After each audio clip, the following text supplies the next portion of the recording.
So I would like to ask how many of you would consider themselves to be engineers or engineering professionals? Please raise your hands. Stretch your arms because it's a bit late. Okay, thank you. Yeah, there it is. So I'm going to present together with my colleague Gabriel some of the results of the PDP4E project. Which is privacy and data protection for engineers. That's the rationale of my question.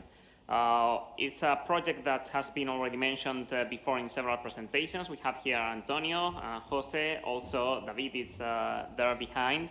So there's quite a few of us besides both of us. And there are 8 partners that you can see there. That's a project funded by the European Commission and H 2020 project. And as I said, it's trying to provide tools that are addressing engineers in their development process. Why? Because if I ask whether GDPR should be an engineer's job, sometimes it's understood as something which is just a matter of lawyers. Well, it seems that the answer is yes. Sorry for the spoiler, but it's an engineer's job. So these are captures from different magazines, journals, blog posts that have in common that they answer yes, that question. So what you need to know about Europe's data privacy rules, they will even affect individual coders, what developers need to know, how they will change the way you develop, etc., etc.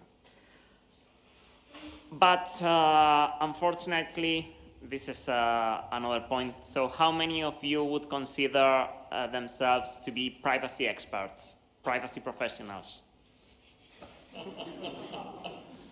Okay, most of you. Unfortunately, the world outside is not the same as this room. So engineers are not so often privacy professionals. And what engineers find, what they encounter when they are creating new products, when they are addressing new endeavors, is first the law, the GDPR, the thick, big book of the law, GDPR, plus Working Party 29 guidance and so on. Which is great, but it's not addressing engineers. They also find the principles of privacy by design and data protection by design. They're from Anka Bukian, this figure, which are also great, but they are just quite abstract. They are not operational. They cannot put them into specific terms of the developments. Then there are privacy-enhancing technologies, which are also great, but which are for privacy experts in this case. It's difficult to systematically apply them. And we also have a bunch of tools, but they are addressing mostly managers, lawyers also. They are not addressing engineers. So privacy program management, privacy enterprise management tools. What's what engineers want? They want some of the things that are on the right-hand side. They want backlog items for requirements. They want data flow diagrams. They want class diagrams. They want database models. They want assurance cases. They want risk management. That's what engineers are used to working with. And that's what we aim at providing from PDP4E. So we consider that engineers are not privacy experts, but they will need to face privacy issues because they are the ones who are developing the systems. And we cannot put engineers aside. We need to put them in the center of privacy engineering. They will also for sure get privacy advice, but they will face problems that we'll need to solve by themselves.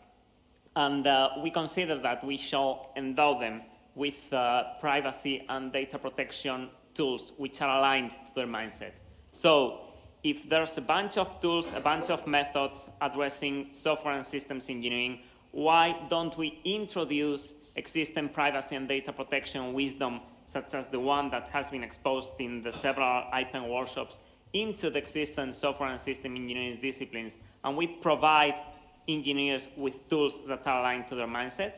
That's what we are doing in PDP4E. We are introducing privacy and data protection features into general purpose engineering tools. We are introducing privacy and data protection activities into general purpose engineering methods. We are providing a body of knowledge that systematizes the privacy engineering knowledge, and we aim to foster the creation of a privacy engineering community where privacy experts and engineers are gathered together and which bridges that gap that I have mentioned. How do we do that?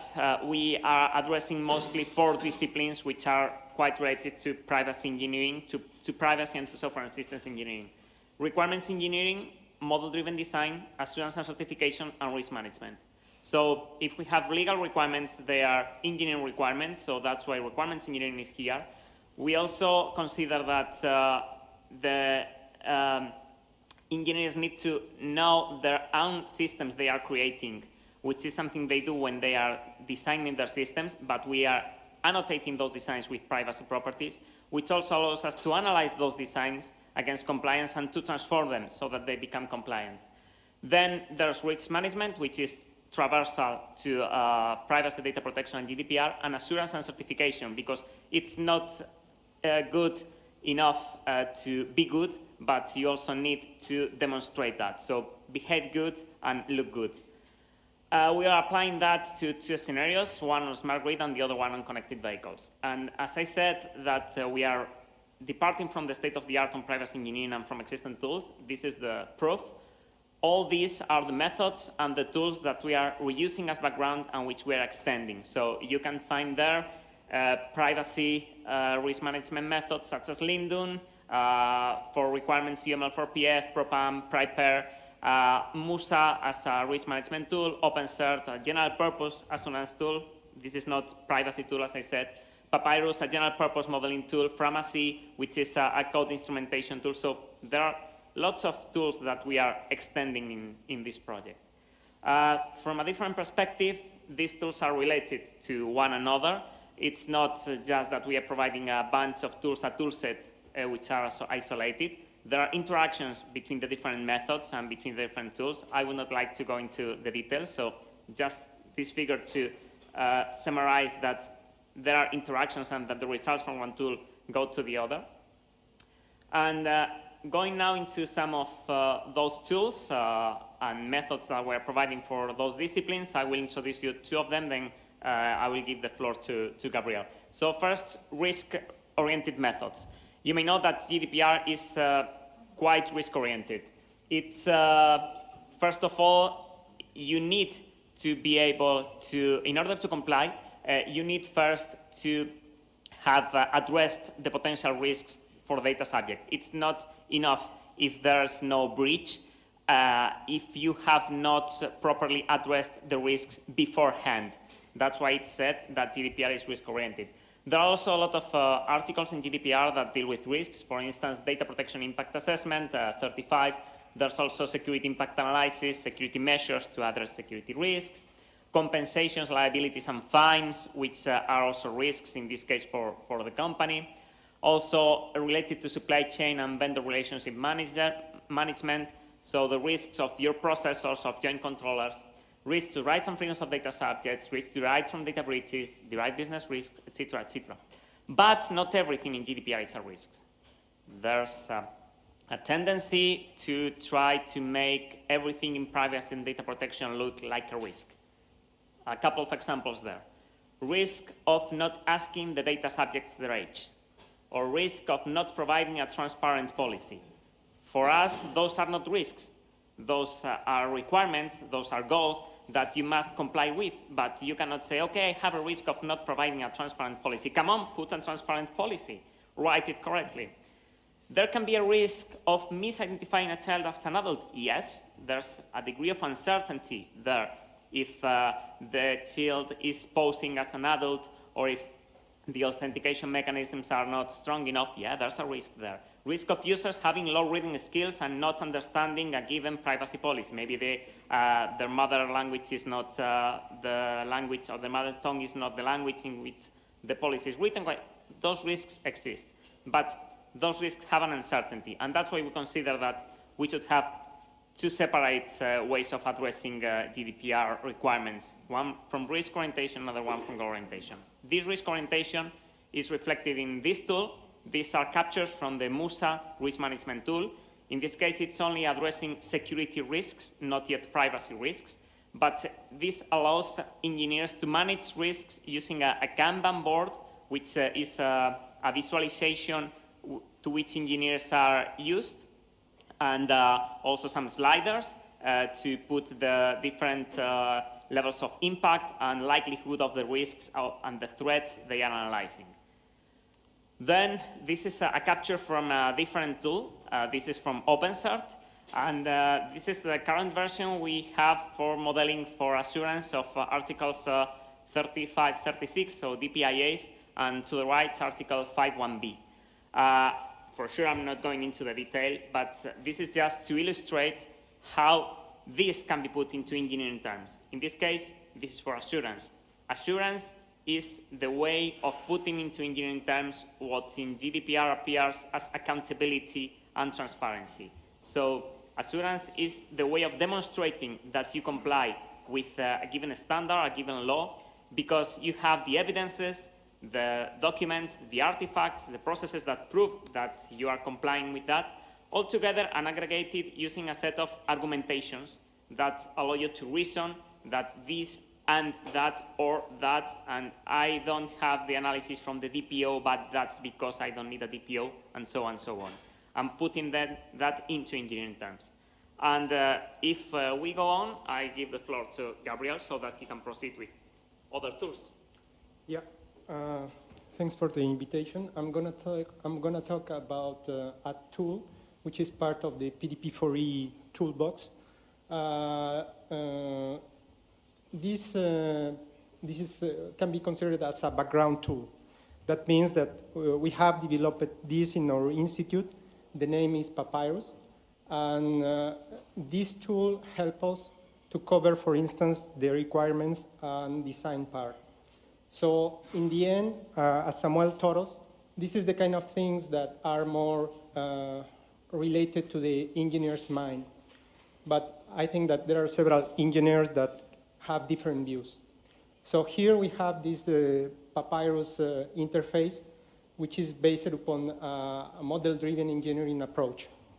So basically here, we can represent the models that we want to use, for instance, to represent requirements, to represent systems, to represent almost everything that is related to the process we plan to support. So basically, what we have here is the final goal of this project with regards to requirements and design. Because what we plan to do is to introduce in this kind of interfaces the elements that are necessary to support the process for privacy by design. So here, I think that the vision we have is this. There is a convergence between the requirements process and the design process. The requirement process starts from GDPR. So there we have the law, we have the lawyers.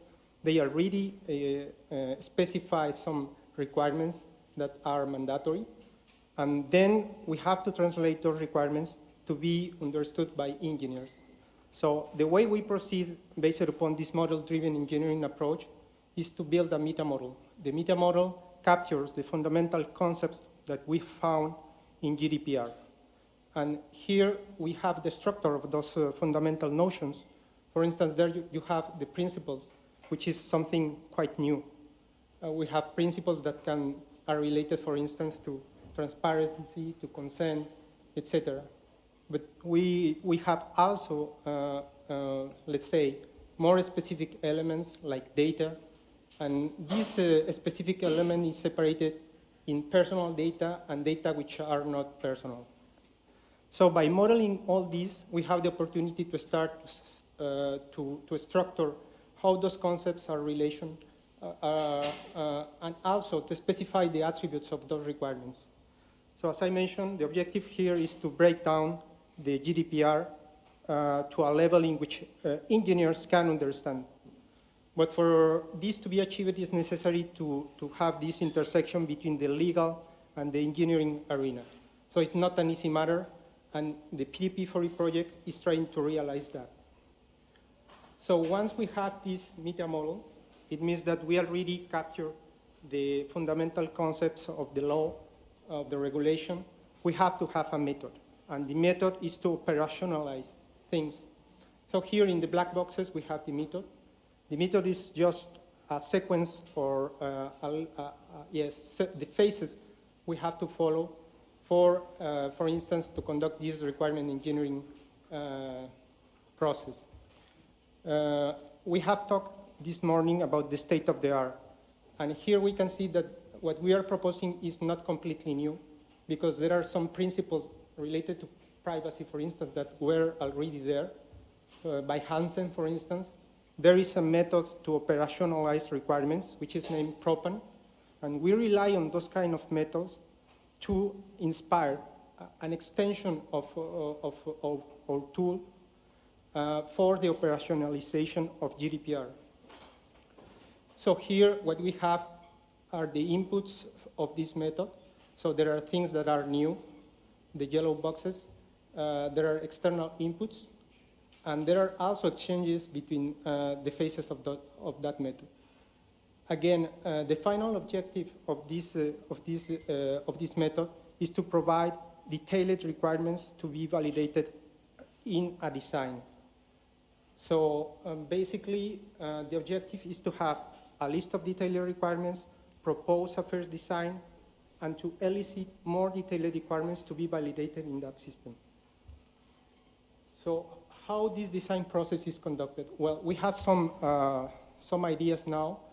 We are based on previous experience of developing methods and tools.